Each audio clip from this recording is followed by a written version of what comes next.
Hi, welcome. My name's Larry. I'm with Larry Lazar, otherwise known as Coach Larry. And today we're going to talk about something that most people don't really believe exists. And you're probably going to think I'm crazy for even talking about it. It's called recreational anger. Now, Larry, you got to be crazy. You think, what is recreational anger? People don't enjoy getting angry or getting upset about the things that upset them. Something happens, they get upset, and they feel bad about it. Not necessarily so. One example would be, let's say you're watching a sporting event. It could be anything. It could be football, baseball, basketball, soccer, boxing, what have you. And somebody on the team that you're rooting for does something that that is costly for the team. Or if it's boxing, gets hit the wrong way and doesn't block it properly, whatever it is. And unless you had I mean, and people get mad at that, literally throw things at the TV or get so pissed off at what happened at that, the sporting event that it affects the rest of their day or into the night, whatever it is. Now, unless you had a bet on it and you lost the bet, I don't see any other reason you'd get upset over something that happened at a sporting event. What about something that's a little closer? Road rage. Somebody cuts you off on the road, or you lose a parking space because someone gets in there faster than you, and you want to strangle the person for a parking space. So you park someplace else. You walk a little further. Big deal. But some people actually get off on being upset. Let's bring it a step closer bring it even closer to home. A friend, a family member does something you don't like, and it's a minor thing. Maybe doesn't pick up a tissue or does after dropping it on the floor and doesn't realize that he or she dropped it. And you get really ticked off at the person. Or the person says something that, without thinking, and you get upset and it bothers you for the rest of the day, sometimes the rest of the week. And you get real angry with that person. I remember a situation where I was cleaning up when my brother and I were fixing the house to be sold after my mom died, and I moved dust into the wrong place, and he got real angry about it because he told me not to put the dust, sweep the dust to that area, and I did.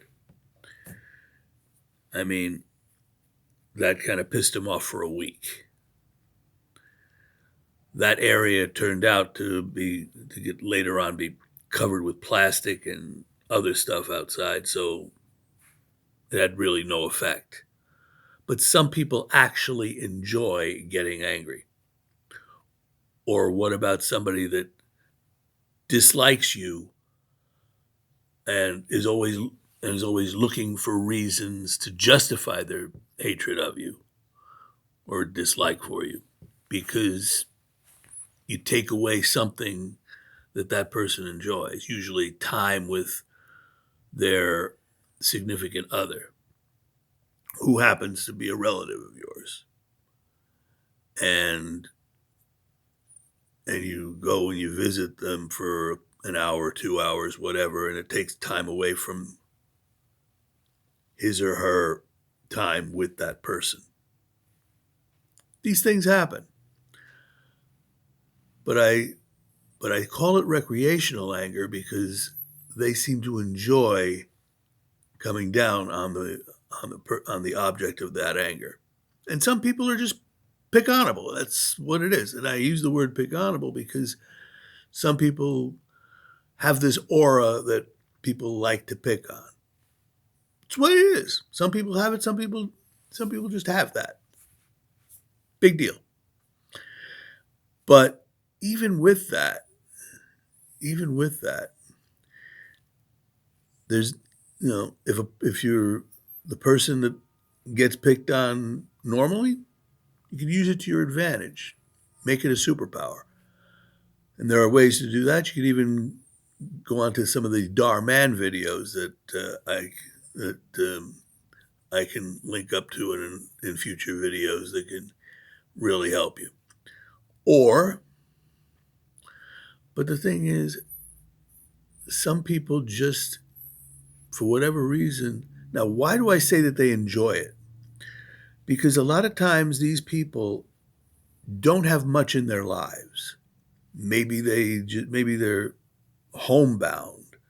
They don't have jobs, or they're retired, or they just don't leave the house that much for whatever reasons, and they got whatever little stresses they have at home.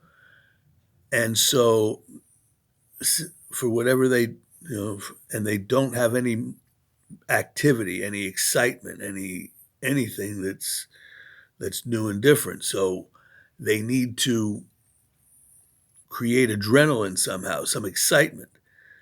And instead of trying to find positive ways to do it, the easiest thing in the world is to find something that somebody does that they don't like and get angry about it, and sometimes even get angrier about it and do it that way.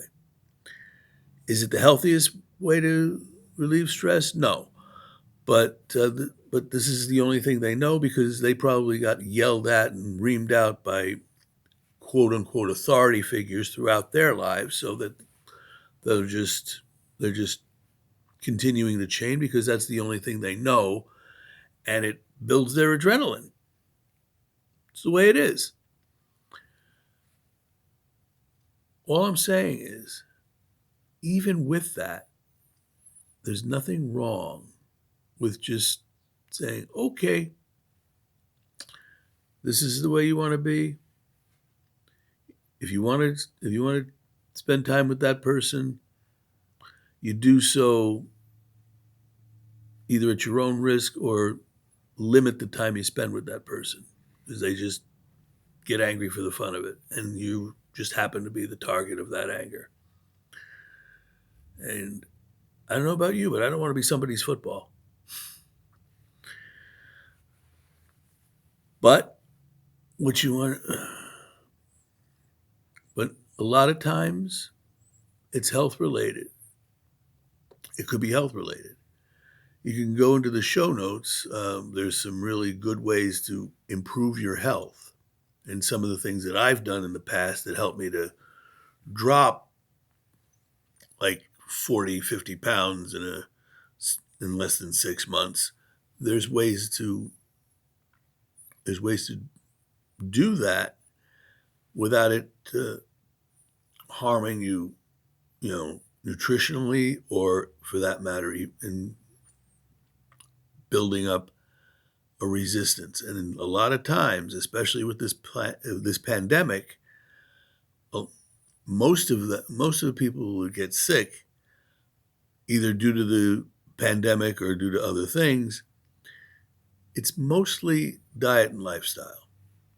But I'm digressing from that because I want you to take a look at the show notes and take a look at and check out some of the ways in which you can actually improve your health without